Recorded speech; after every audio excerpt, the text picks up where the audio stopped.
Masih ingat pemeran Baron Preman di sinetron Si Yoyo, Bambi Putuanda? Kini masih aktif jadi presenter.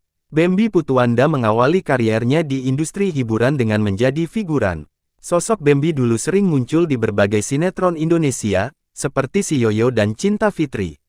Di sinetron Si Yoyo, selain karakter Yoyo yang ikonik, karakter preman yang gemar mengganggu Yoyo juga tak kalah menarik.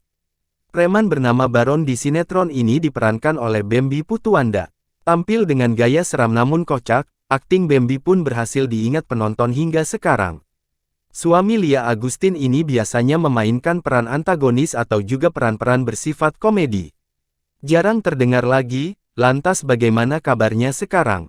Menilik akun Instagramnya @bambi_putuanda, Bambi kerap membagikan aktivitasnya di media sosial.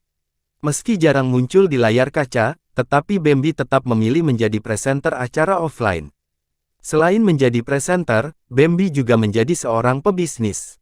Diketahui, dirinya juga merupakan wakil ketua di Lembaga Seniman Budayawan Muslimin Indonesia, Lesbumi PWNU DKI Jakarta.